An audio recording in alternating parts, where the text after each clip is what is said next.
Bruchim Abayim, Morai Rabotai, to another edition of our weekly Parashat Shiur with the Perush of Zera Shimshon. And today's Shiur is dedicated to the Refuah Shelema of Rachel Simcha Bad Nahid, Shaful Refuah Shelema, Amen.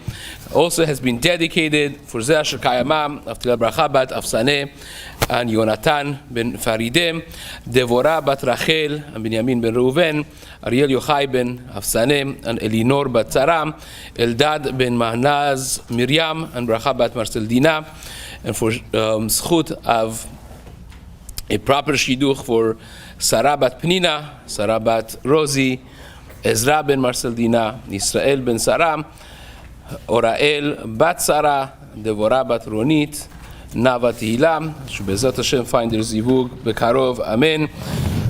I want to especially thank our sponsor, the anonymous sponsor, for the wonderful breakfast that everyone is enjoying over here. Chazaku Baruch and Shebezchut for your family, Amen. So Parashat Terumah is a very interesting parasha. We start, of course, the Binyan Bet HaMikdash, the Mikdash that was called the Mishkan, the tabernacle, and the midrash that's brought in the beginning of this week's parasha is a very interesting midrash. Zera Shimshon, Shimshon Nachmani starts his piece, and we're studying together the first essay, the Ot Aleph of Parashat Terumah in Zera Shimshon. So he brings the midrash that says the following: Midrash Rabbah in Perek Lamed Gimel or Zayin, Vayikchu li Terumah, the initial pasuk of the parasha, that take for me Terumah, says HaKadosh Baruch Hu, for the donations of the building of the Mishkan. Says the Midrash, Hadahu dichtiv, Torah siva lanu Moshe. This is what it says, the same thing that we learn in Shemot Perek Kafchet, Torah siva lanu Moshe morasha keilat Yaakov. That Torah was commanded to us by Moshe, morasha keilat Yaakov, a Yerusha, an inheritance for the entire kahal of Yaakov, for all of the Jewish people. And says the Midrash, Darash Reb Simlai. Now pay attention to the connection or lack thereof of what the Midrash tries to connect these two psukim together.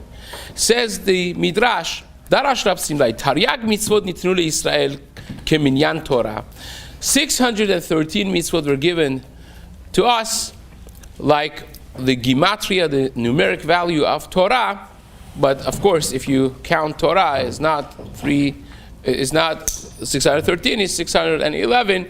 And the Midrash explains, Ushtayim hechanhem, where is the two that's missing? Ela anochi v'lo yeh lecha mipi hagevura shmanu. We heard the first two of the 10 dibrot from HaKadosh Baruch Hu directly. Anochi Hashem Elokecha, lo yeh lecha Elohim acherim al panai. We heard directly, which again, the Midrash is not the source of this. This is a Gemara in Horayot, Daf Chet Amud Aleph, the Gemara in Sanhedrin, Daf Tzaditet Amud Aleph. The Gemara says this is a well-known fact, that we heard the first two of the 10 Dibrot directly from HaKadosh Baruch Hu, and then we resisted. People came to Moshe Rabbeinu and said, Daber ata imanu v'nishme'a, v'al yedaber imanu pen namut. You speak to us, we don't want Hashem to speak to us anymore because we are scared to die. The Midrash goes even further, it says, every dibur ve'dibur that HaKadosh Baruch Hu said, parcha nishmatam, their neshama flew away, they technically died, and they had to be revived, they had to be resurrected, and then they would be thrown back, Malachi Hashem, Yidodun. There's a lot of Midrashim to be explained around this subject, but the core of it is that we rejected it. HaKadosh Baruch Hu wanted to directly tell us all of the Torah, and we said it's too much. So says the Zera Shimshon, V'tarya, and the 611 Amara Moshe Rabbeinu said to us. So 2 we heard from Hashem, 611 from HaKadosh Baruch Hu, and that's the Taryag mitzvot.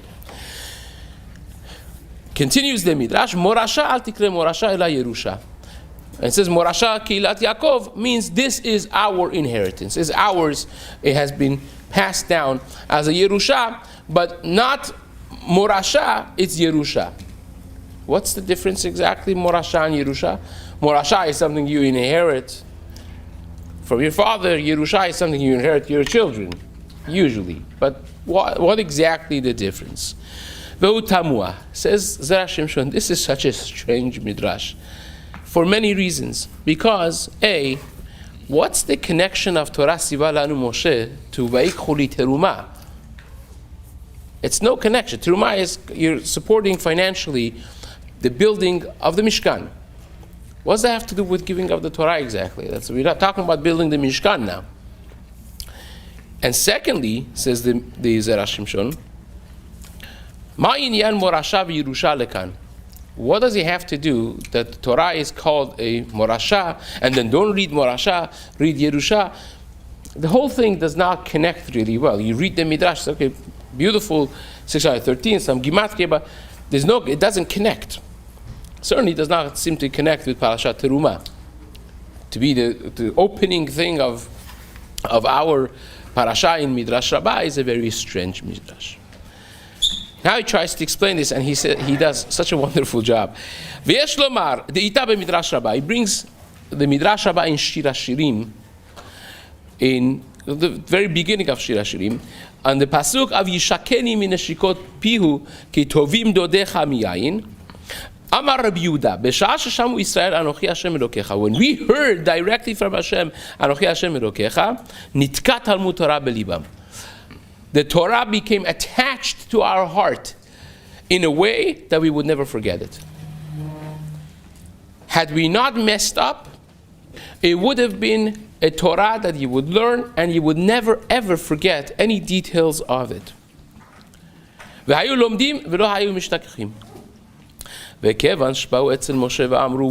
they rejected it and came to Moshe and said, we don't want to hear God straight up. We want an intermediary. Daber ata imanu. You speak to us, not Hashem. V'ali daber Elokim penamut. Says the Midrash, Chazru liyod lomdim v'shochechim. They now went back to original state that they would learn and they would forget. Like a regular blood and flesh and blood human being. Now, the problem with this is obvious. This is what people don't know. This midrash, but we are Shas Yidden, so we know the Gemara in Eruvin Daf Nun Dalet. The Gemara in Eruvin Daf Nun Dalet says that had Moshe Rabbeinu not broken the first luchot, the madrega of the first luchot was that you would learn and you would not forget.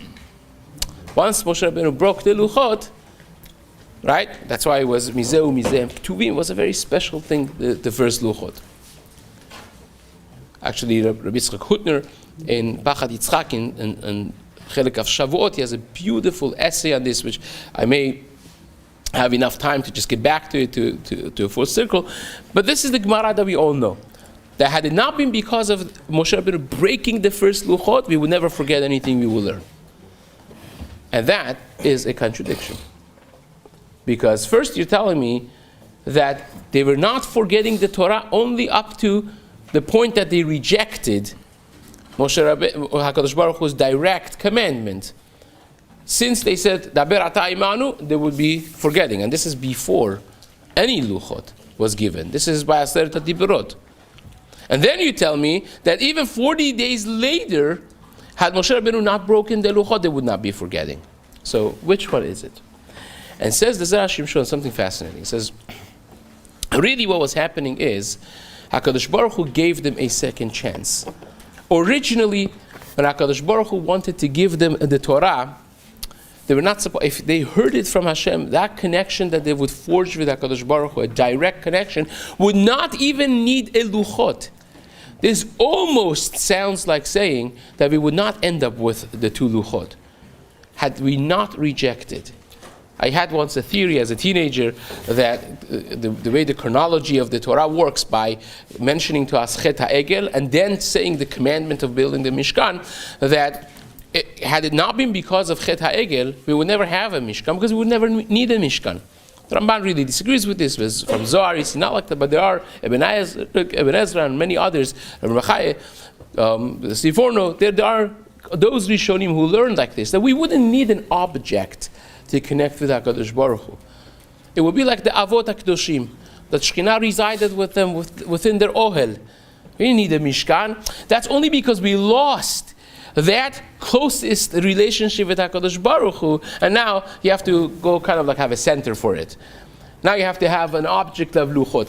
But says the Midrash that HaKadosh Baruch Hu gave us a second chance.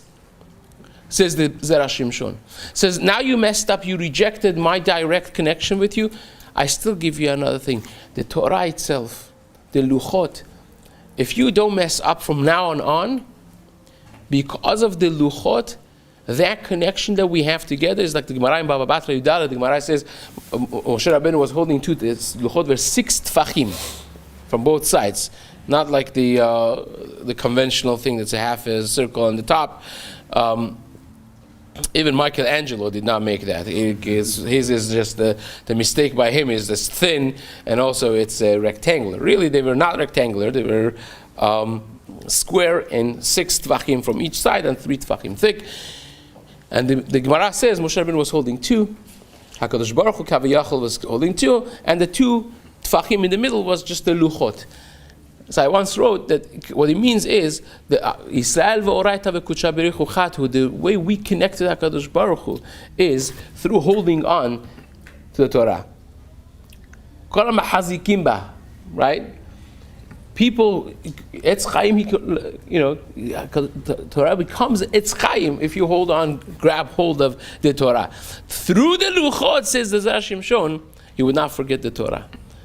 That connection that we forged with HaKadosh Baruch Hu would be a remedy for the fact that we messed up in the beginning.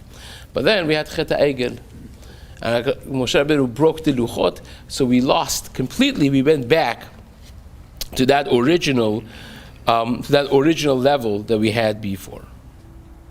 Now says the Zera Shimshon, Ve'od Amru, he brings another Midrash Rabbah, Shatam shemikdash nikra mishkan lefi shaya lo lehitmashken al avonoteim shel Yisrael. You know why Mishkan was called Mishkan? Really, he says Va'asuli mikdash v'shachanti betocham. And the word Mishkan and Mikdash are interchangeable, right? Shlomo Melech in Perek Hey and on of Melachim Aleph, when he builds the Mikdash, right? He refers to it as a Mishkan, and it's interchangeable. But why do we call it not Mikdash? Call it Asuli Mikdash. We should call it Mikdash. We call it Mishkan when Hashem said Mikdash. Says the Midrash in Shemot Rabbah in Perek Nun Aleph. The reason is because is Milashon Mashkon, from the language of a guarantor, that the Mishkan is a guarantor on the avonot of Bnei Yisrael, on the sins of the Jewish people, right? So what does that exactly mean? And further, the Midrash says in the Shir Hashirim Rabbah that we mentioned, says that in the beginning when HaKadosh Baruch Hu said Anochi and Lo Yeh Lecha, we lost our Yetzer Hara, right? No longer Yetzer Hara. Which actually makes sense because the Gemara says in Masechet Baba Batra Daf Tet Zayin, Hu Yetzer Hara hu Hasatan hu Malach HaMavet. It's really the same Malach, and the effectivity of Malach HaMavet was only after Adam HaRishon sinned. Before Adam HaRishon sinned, Yetzer Hara was an outsider, and we were not supposed to die. B'yom achol chamimenu mot tamut. Only after eating from Etz Hadat, death became a thing.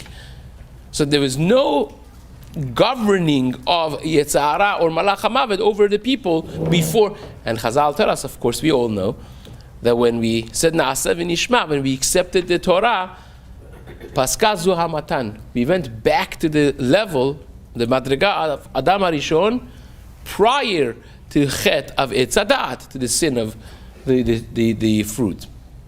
So therefore, we understand that Yetzer Hara was taken away when we learned the Torah. Nekar Yetzer Hara milibam, uchshamru leMoshe daber ata imanu. Again, when they said, you speak to us, they rejected direct connection with HaKadosh Baruch Hu, and they asked for Moshe Rabbeinu to be the intermediary. Chazar Yetzer Hara limkomo. Yetzer Hara went back to its place. But they still had a takana, they had a fix with the tablets, the luchot. But once that got destroyed, we went back to original state of Adam HaRishon after the Chet, that we are stuck with Yetzer Hara, you have to fight. Right? Until the time of Mashiach. Now, he says, let's understand what exactly this question is going to be, how it's going to be answered.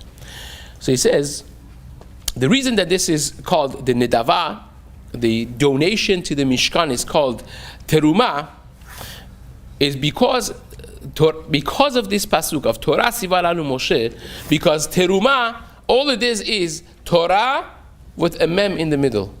Think about it. Terumah is Taf Resh Vav Mem Hey, instead of being Taf Vav Resh Hey of Torah and Mem, which means a Torah that was acquired in 40 days and 40 nights by Moshe Rabbeinu on Har Sinai.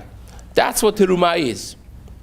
And therefore, what he's coming to tell you is that Moshe Rabbeinu, who got the Torah on Har Sinai in 40 days, and why was it given in 40 days and not immediately? Because we messed up by rejecting HaKadosh Baruch Hu. Says the Zera Shimshon, had we not said we don't want to hear it from God, right there and then, by Aseret HaDibrot, we would get the entirety of Torah. We didn't need to wait 40 days and 40 nights, and we would never forget anything.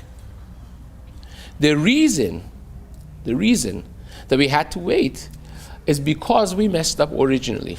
Actually, a midrash that he doesn't bring says that Moshe Rabbeinu, during the course of the 40 days and 40 nights, HaKadosh Baruch Hu was teaching him and he was forgetting. Teaching him, lomed v'shocheach, lomed v'shocheach, lomed v'shocheach. Moshe Rabbeinu was forgetting the Torah. Until at the end of 40 days, HaKadosh Baruch Hu gave it to him b'matana. So this was not just us as a nation. It was a trickle down. The whole humanity lost this level, and now you have to work hard. But now you at least have it, that if you do work hard, you have the luchot, you'll never forget it. We don't even have that after the luchot were broken, to that extent. So says the Shimshon, ולפי זה עתה יהיה היצר הרע בעולם והם יחטאו וצריך שיתמשכן באדם. And therefore you have the Mishkan now, which again indicates that without it you didn't need the Mishkan, but now you need a guarantor, because now you have Yetzer Hara in the world. We were not able to get rid of Yetzer Hara because we rejected Hashem's direct connection. We broke the luchot, and now you have Yetzer Hara. You know, it's inevitable that we're going to sin. And once you have to sin, you have to have a process of how to get rid of that, which is all the korbanot of the Mishkan, the whole process of sis, me'il, all the things that we speak about on Yom Kippur, and the Musaf, that long, mighty Musaf of Yom Kippur, and we go through Seder HaAvodah, how it accomplished kapara. That is the deeper understanding of why you need a guarantor. The Mishkan is a guarantor. Because now we're going to sin, we need to deal with it. Now says the Zera Shimshon,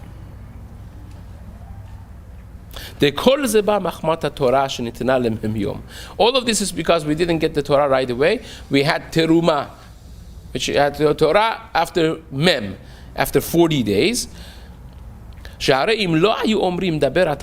we would not reject Hashem and we wouldn't ask for Moshe to be the intermediary, we didn't need 40 days. Immediately through Aseret HaDibrot we would be learning all of the Torah and we would never also forget it. It's a tremendous thing. So it says the Zera Shimshon.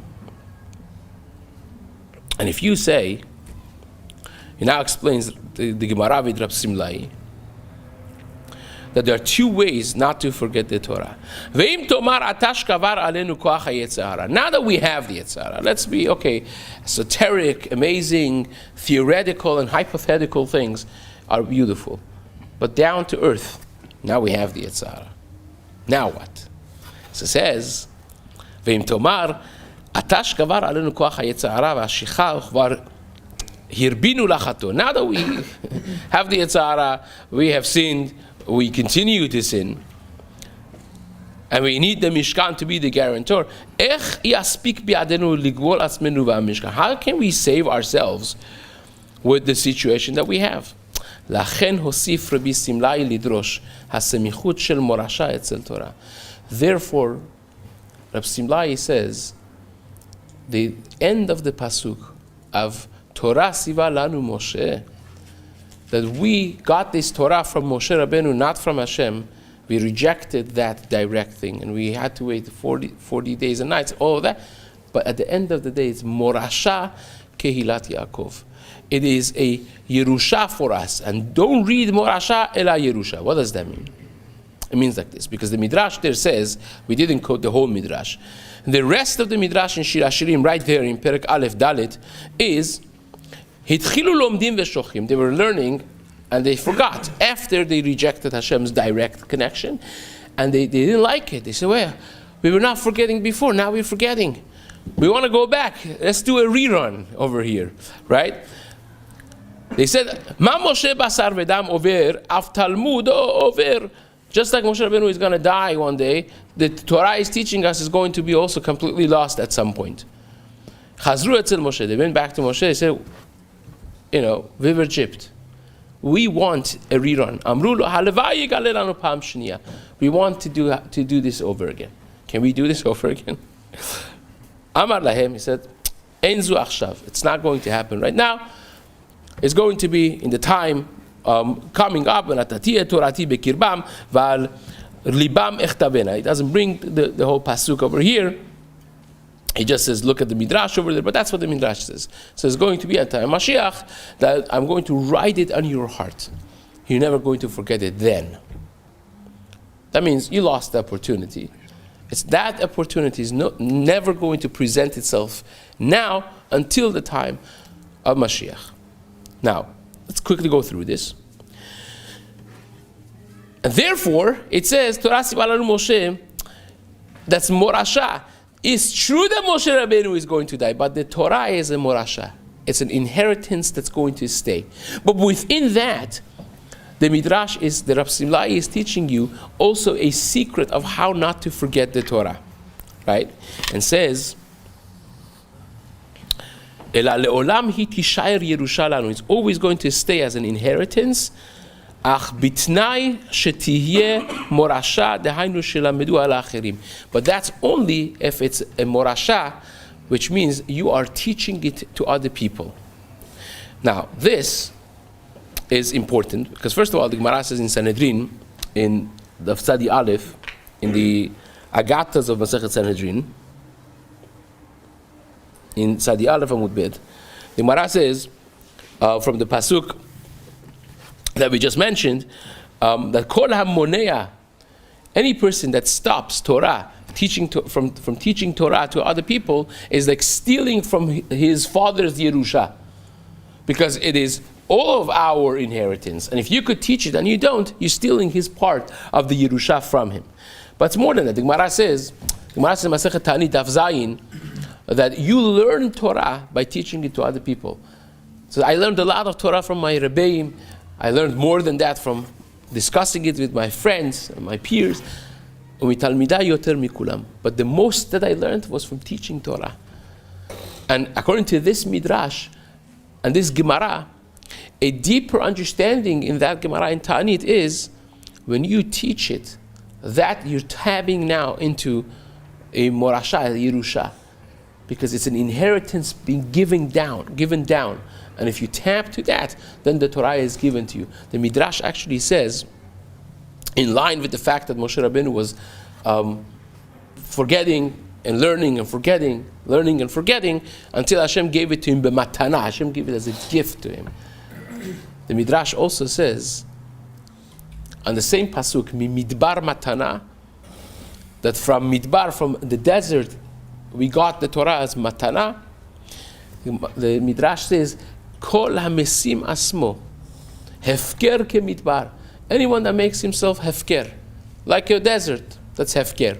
That means whoever wants to come learn with me, I'll teach them. I'll teach whoever. I have to charge for it. I'll teach it. And actually, this is a halakha that Shulchan Aruch paskins. Ma'ani bechinam, afatim bechinam. That a Torah teacher is not supposed to be charging money because it's supposed to be bechinam. How do we pay the rebbeim and so? Because charbatala, or they can't live otherwise. The Shulchan Aruch deals with this as a real halachic matter. And when you do it, hefker kemidbar, nitan lo b'matana. The Torah is given to him b'matana. So that's one way of learning Torah and acquiring it in a way that you're not going to forget it. And the second way is, really he is playing with the two elements here. The second point he's going to say as well in just a moment is learning it bepilpul and learning it well in depth. And that also is going to cause a person not to forget. Or to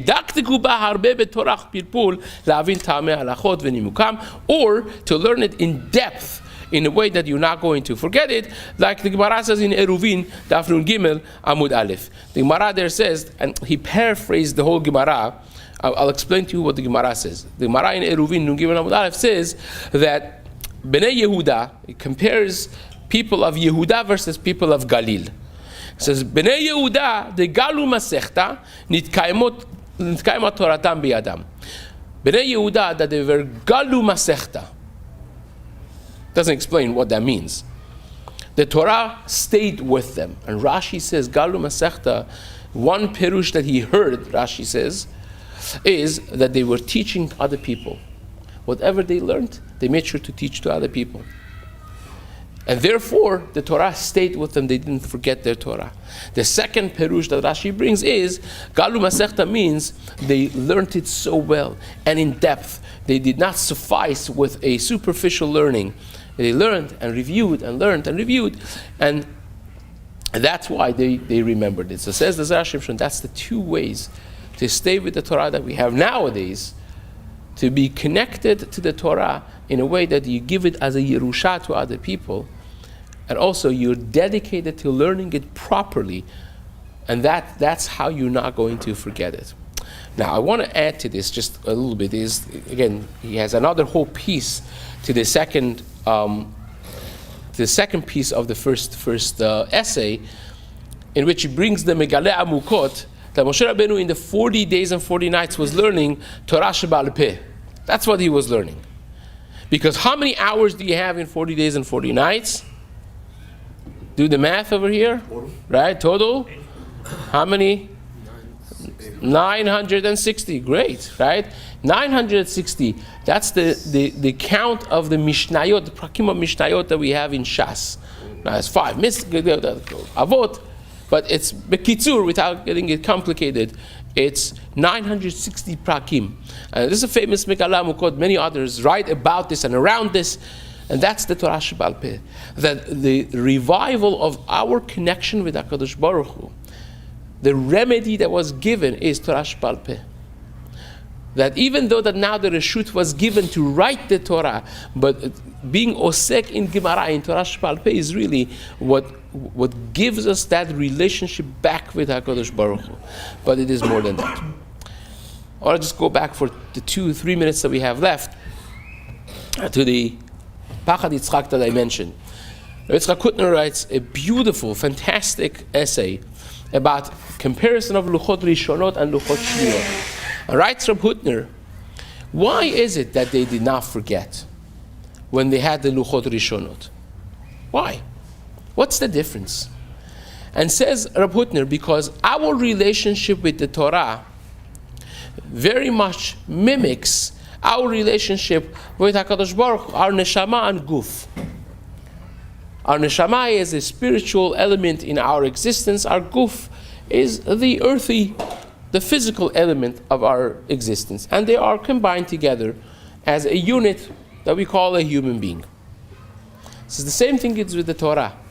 The Torah has the guf, the klaf, the parchment of the Torah, let's call that the guf of the Torah, and the chokhmah of HaKadosh Baruch Hu written upon it would be the neshama of the otiot Torah, the neshama of the Torah.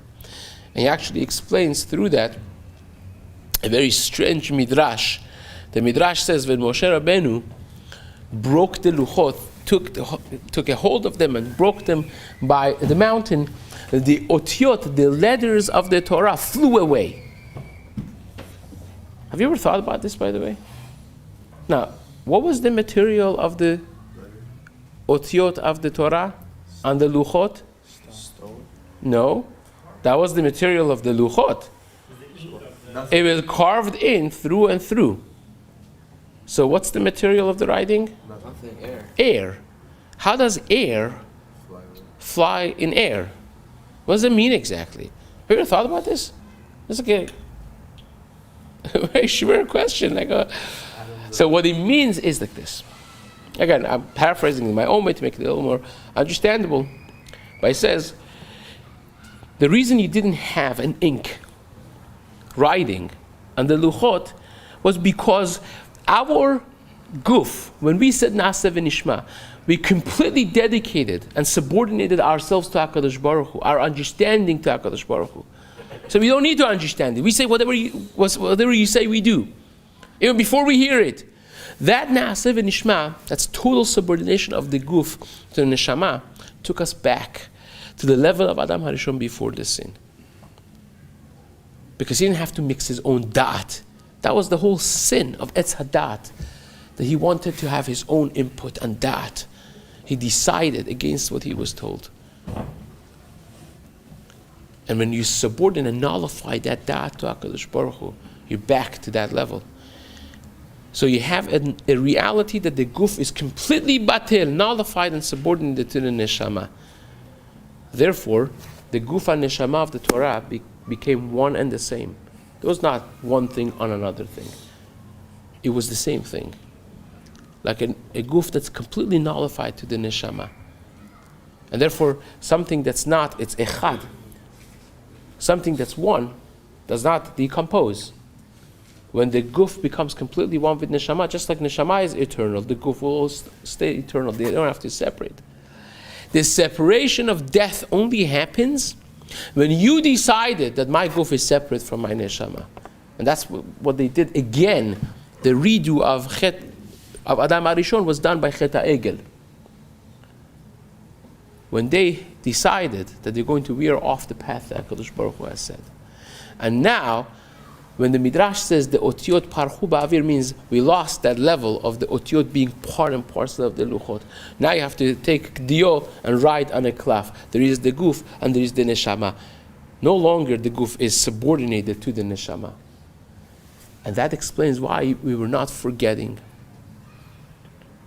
Because the neshama never forgets anything. Like Sefer Hasidim writes, whatever sugya that you learned well in this world, when a person after Ma'avis departs the world, you're going to remember everything that you learned properly in this world. Because the neshama is there. Once you put it in properly, it stays there forever. The guf forgets it. You may not be able to reach out to that information and tap to that information because of the forgetfulness of the guf. But the neshama, so if the guf is batil to the neshama, you'll never forget. And that's what they had by Luchot Rishonot. When a person, like Rambam writes a language in his letters like, binyan haguf is churban hanefesh. So when you focus on your physicality, every step that you get closer to dining room, you're one step away from the Bet Midrash. When you focus on physicality, you're taking away the focus from HaKadosh Baruch Hu. And there's a Midrash in Shir HaShirim again that says that HaKadosh Baruch Hu's love that we have is like a cup full of oil. Every drop of water that you drip in, a drop of oil jumps out because the content stays the same. Everything that you focus on a worldly matter, on a physical matter, there's a drop that you lose from that eternal love of HaKadosh Baruch Hu. You can't focus on both. You can't have your cake and eat it too. It doesn't work like that. So the more a person focuses on Na'aseh v'nishma, I really want to do the Torah. I want to commit myself. I want to subordinate myself to the Torah. That brings you a siyata d'ishmaya, to learn and not to forget, to connect with HaKadosh Baruch Hu in that way. And that's something that we never lost. Says Rab Hutner, that's why the Gemara says, luchot v'shivre luchot munachim ba'aron. What happened to the broken pieces of the first tablets? Did we trash them? Did we do geniza on them? No. They were kept together with the new set of luchot in the Aron. Because says Rab Hutner, even though that we lost the madriga of luchot rishonot, in potential we never lost it. You could always tap to that. When a person's and everyone is in their own level. Every person's subordination to the Torah, next step, is very much meyuchad and special to them. For one person could be learning an hour more, focusing more, turning off the phone, learning in Bet Midrash, learning with the Chavruta versus alone, and versus at home. For someone could be keeping Shabbat, keeping it better, dedication to an area of mitzvot that he is not fully dedicated.